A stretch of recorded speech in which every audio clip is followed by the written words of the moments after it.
Hello and welcome. We made it to week 4 of Drawtober, the last week. We are ending the month. Oh my god, I'm happy with myself. It's the first year I actually finished the entire challenge. Oh god. Yeah, let's start. Day 22 started with this amazing picture from Dimitri Yarin. I hope I'm saying that correctly. I just loved so much the perspective. I wanted to do something with it, and the prompt was camp.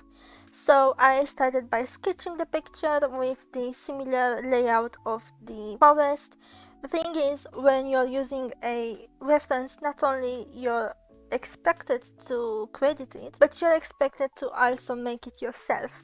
In this case, my point was to learn how to create this depth and perspective using the reference from Dimitri while putting my little twist on it. It's just a sketch, so it's not going to be amazingly detailed. At one point I stopped looking at the reference picture in order to create my own mental image, and I think I did pretty well. I like the atmosphere of it, and everything came together the moment I started to add the lights everywhere and the dark. I am just loving this brush at the moment. I'm using it for every sketch. The texture on it, it's just so good. And at the end I just added the little snow falling, and that really pulled the perspective together. I'm cleaning it up and I'm finished. It feels very fairy tale-y, right? Or is it just me? I think I could have done a better job to show the whatever is happening down there. It's not really clear. It's a camp with a person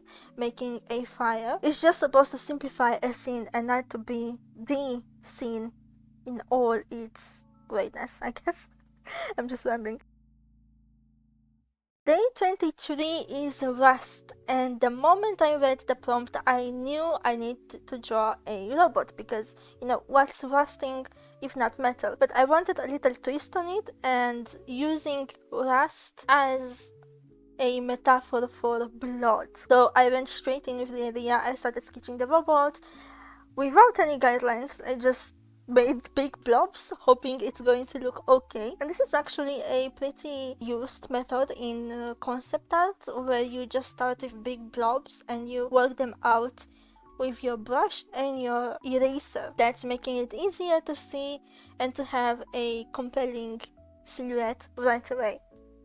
I tried to do that a little bit here without too much detail, just enough to make sure that it looks like a robot. And I gave it this sad little face, and that made me think maybe it's actually abandoned and not just... Initially it was the point of a war, but then I realized that little face, so sad, is just too cute, so I kept it as an abandoned hurt robot rather than a battlefield. I tried to make the idea of something more happening in the background without really concepting it, and I added a character because you always relate to something, and if you don't have something to relate in a picture, it's a little bit harder to appreciate the picture. And as a final touch, which was actually the prompt that started all of it, I added the rust. I think it came really good and I'm really happy with the result. Day 24, it's so cute. I started like I don't usually do, with laying out the colors I'm going to use.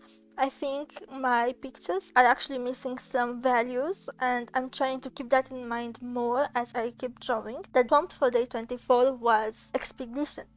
And I thought, what can I do that I didn't do already? I did hike, I did a crossroads, I did a lot of pictures that showed the concept of walking into a forest. What I didn't do is the concept of a journey, and I thought, what can I do to show that? What if I do a kid that's following in the footsteps of the parents? And that was the prompt. I started making a little bit of background. I started to make the idea of the parents. I didn't want to draw full humans because that would be a lot of work, and I still want to make this just 20 minutes, but I still wanted the depth of the idea that this is a family. So I made the floating heads, and then I made a little girl with her little hat and her little dress, just trying to follow the parents. She reminds me of somebody. It's a character that has a similar hairstyle. I have no idea where, but I know it very well. It's a redhead. If you guys know who I'm talking about, please let me know in the comments. The thing with this picture is that I think I messed up with the contrast in the end. The character is standing out only because I used the brighter colors and not because the background is conceptual enough. Could have done a better job with the leaves and the shadow from the leaves, but overall it's a cute picture and I just love the tiny explorer. Day 25 is a personal favorite because I've drawn one of my friend's characters. The prompt was Scarecrow, and one of my friends in a game we are playing just got a Scarecrow outfit, so I thought it's the perfect timing for me to do that. For this one, I went for a little bit more illustrative way rather than a storytelling way. I made these cornfields and just plop the character in the middle. It's very simple but effective because this one is playing on horror tropes, and the horror tropes are usually easier to identify because they are just there in our face, confident and eerie, and it makes us feel uncertain. Do I need to run? Do I need to talk with it? Do I need to ignore it? We don't know what to do. That's what makes horror compelling. Therefore, I try to play with that idea and I just plop the character in the middle looking at you menacingly, and that is the picture. My favorite part of all of it, it's actually the way I elongated some of the corn thingies to follow the curvature of the moon. I think that little detail to me makes it more supernatural. Something is happening in the background. Almost feels hypnotizing. That's just my thoughts anyway. I don't know if it's the same to everybody, but I liked this and it was pretty easy to draw actually. Day 26 is also one of my favorites from this entire month because I just love eeriness fantasy or dark fantasy. The prompt was camera, so I decided to have a little twist on it and use the trail camera footage kind of thingy. It was quite interesting to analyze what makes a trail camera photo feel like a trail camera, and it's mostly the unseen background with a few elements that catch light in the foreground and the character that feels very diffused and very disoriented in a way. I tried to do that with this character. The brush really pulled this all together with that diffuse texture on it, and the element that made it feel real were the eyes. The big luminescent eyes with the little eyes in the background to show that there's more of them behind made it feel so eerie. I love the composition of this one. I love how I made it. I love how it looks like. I'm just so happy with it. Day 27 was road, and there's again some of these prompts are so vague that you could just do whatever. I didn't want to do just a road, and then I thought, no, these very nostalgic roads at night pictures. Well, I want to do that, so that's what I did. I started with sketching the roads and with the idea of a background. I didn't really know where to put it. At first I thought maybe it's a highway, maybe it's a forest, but then I thought maybe it's going to a city. It's just up in the air, I guess. The point of the picture was to feel nostalgic, and to push that idea I blurred the entire background and then I added the character that is not showing their face. That usually creates a sense of mystery, but also of nostalgia because we look at the scene as if we were the characters, and it's also the light. A lot of times this light is just telling us melancholy. It's not my favorite in the sense of how it looks like, but I do like the vibe and I always wanted to create something like this, so I think it's a good example for this prompt. Day 28 is Jumbo, and let me tell you, this was difficult because Jumbo is in my head the elephant, but it actually means something giant or very tall. And what can you do with that prompt? I thought at first a skeleton, like a huge elephant skeleton, because still the association with the elephant, but then that was just a bit, how do I frame that? Who's looking at it? There was a little bit too many details and too many questions. But then I saw this picture from Asteroid Hill on Twitter, and this gave me the idea because that is Jumbo, that is huge. So I tried to do something similar in that idea, but with a different perspective. I wanted this Jumbo thingy to feel less menacing and dangerous, something like it's part of this character's life. The act of carrying a item is very trivial in our lives, so I try to show that. I don't know if I really managed to make it more peaceful than the inspiration. I think I really messed up the perspective of the character, but I was a little bit too excited to do the skeleton, so I didn't focus that much. Actually use this as a sketch. These things are going to change.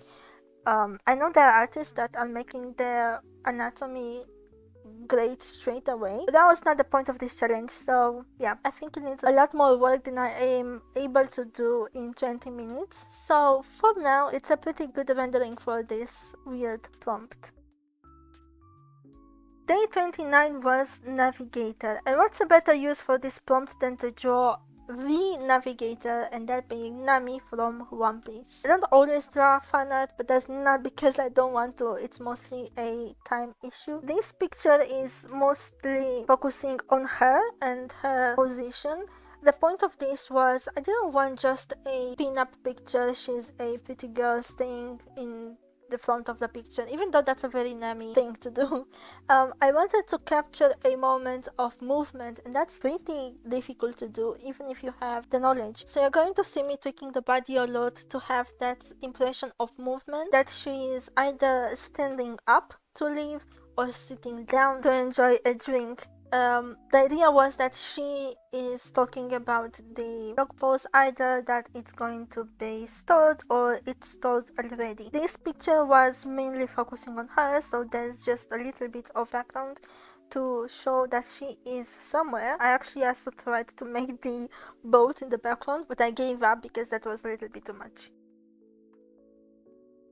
Day 30, last day of this week, is a violin, and again I started to ask myself, what do I want to draw? Because just a character that's using the violin, it's good but not what I want to do. So I started asking myself, why?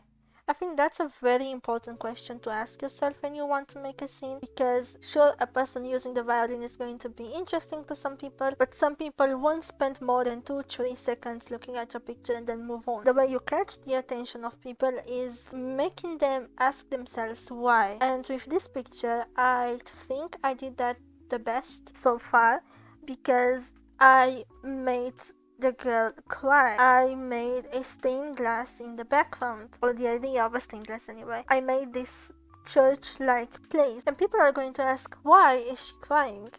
Why is she in this place? Is she being forced? Is this her last song? Why is any of this happening?